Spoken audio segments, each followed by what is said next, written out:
Assalamualaikum warahmatullahi wabarakatuh. Perkenalkan, saya Indriawati Farange, Stambuk 13020180291 dari kelas C2 mata kuliah pengujian perangkat lunak, Prodi Teknik Informatika, Fakultas Ilmu Komputer. Di sini saya akan membahas mengenai tugas 2.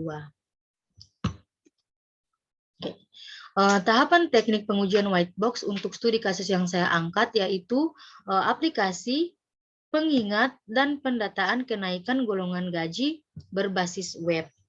Langkah pertama yang dilakukan pada tahap ini yaitu menguji menggunakan metode white box aplikasi dengan memilih jalur logika penting yang ada. Beberapa logika tersebut antara lain proses login. Proses login menjadi salah satu proses penting dalam aplikasi ini.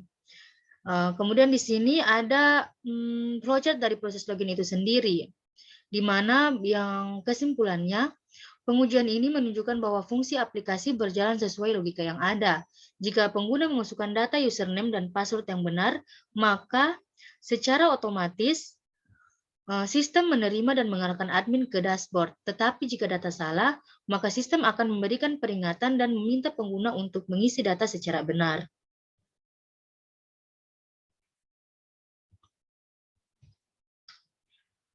Kemudian selanjutnya ada gambar flowchart node login, di mana gambar ini merupakan silometik dari flowchart node login. Proses login mempunyai 5 node yang dilambangkan dengan N, kemudian 5 edge yang dilambangkan dengan E,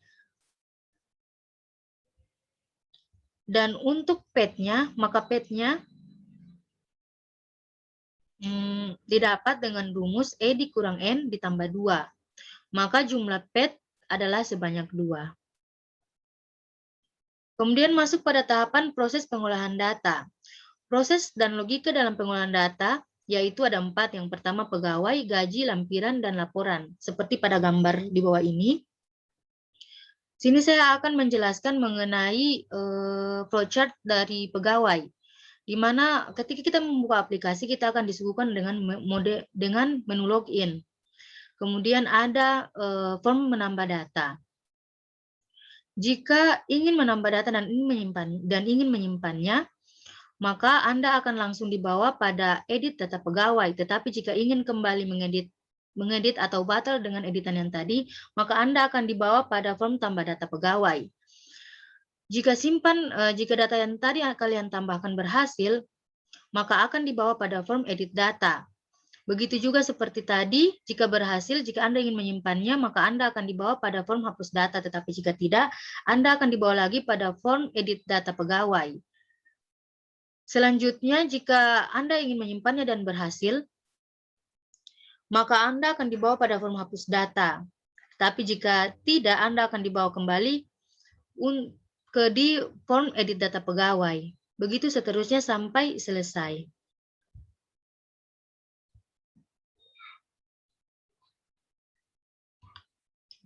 Setelah dilakukan pengujian terhadap logika pengelolaan data pegawai, pengolahan data gaji, ini prosesnya semuanya sama seperti yang tadi saya jelaskan pada flowchart pegawai, tetapi intinya sama saja. Cuman bedanya di sini tambah data gaji, dan di sini tambah data lampiran, sementara di sini juga tambah data laporan. Oke. Setelah dilakukan pengujian terhadap logika pengelolaan data pegawai, pengelolaan data gaji, pengelolaan data lampiran, dan pengelolaan data laporan, didapatkan bahwa seluruh fungsi berjalan dengan baik sesuai alur yang ada.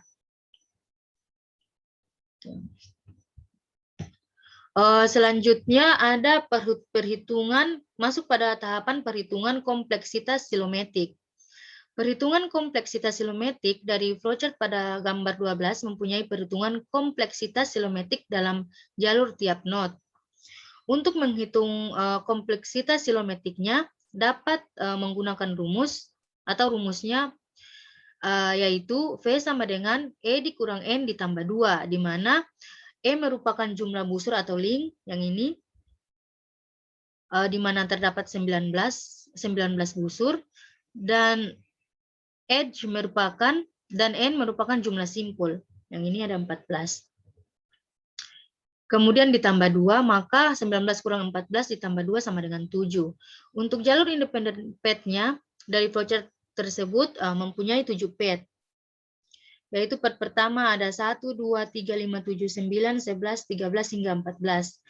Dan di sini bisa kalian lihat sendiri pet 2-nya seperti apa, pet 3-nya, pet 4-nya, dan sampai pet 7-nya.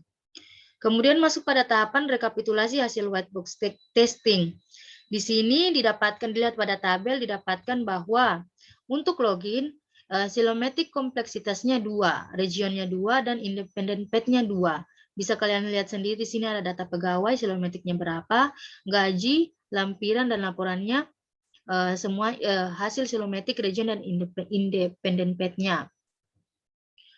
Pada tabel di atas adalah hasil pengujian yang didapat hasil bernilai sama untuk jumlah silometric complexities 30, regionnya 30, independent pet-nya 30.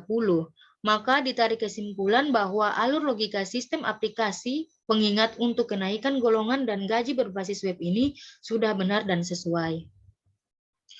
Masuk pada soal 2, yaitu analisis teknik pengujian black box yang tepat diterapkan pada studi kasus yang saya angkat tadi, serta buatlah kesimpulan dari hasil analisis Anda. Pengujian aplikasi dengan black box testing dari menu yang ada pada aplikasi dilakukan pengujian dengan mengeklik dan memasukkan username serta password yang terdapat pada halaman login. Dengan memasukkan username dan password yang sesuai dengan database, serta mencoba memasukkan username dan password yang salah. Oke, pada black box testing ini saya menggunakan teknik fungsional analisis. Bisa dilihat pada tabel ini, di mana dari teknik fungsional analisis ini, yang pertama fungsionalitasnya yaitu satu menu login, di mana jika kita memasukkan username, perintah dan masukannya, jika kita memasukkan username dan password dengan benar, maka hasilnya sistem mengarahkan admin ke halaman dashboard. Kemudian jika kita memasukkan password atau username yang salah, maka hasilnya sistem menampilkan notifikasi dan tampilan form login yang tadi. Kemudian pada menu pegawai, jika admin mengklik menu karyawan serta menambah, mengubah, atau menghapus data karyawan, maka sistem akan menampilkan data pegawai sesuai perintah dan masukan. Kemudian pada menu penggajian, jika admin mengklik menu penggajian serta menambah, mengubah, atau menghapus data gaji, maka sistem akan menampilkan data penggajian sesuai perintah dan masukan. Kemudian pada menu laporan, jika admin mengklik menu laporan, sistem akan menampilkan data laporan sesuai yang ada pada aplikasi. Di sini semua yang statusnya adalah sukses. Jadi kesimpulan dari analisis yang saya lakukan yaitu pengujian aplikasi dengan metode white box menunjukkan bahwa seluruh fungsi telah berjalan sesuai dengan alur dan logika yang telah ditentukan. Begitu juga dengan pengujian metode black box, output menunjukkan bahwa seluruh fitur dan fungsi berjalan dengan baik dan valid. Oke. Terima kasih atas perhatiannya. Wabillahi taufiq wal hidayah. Wassalamualaikum warahmatullahi wabarakatuh.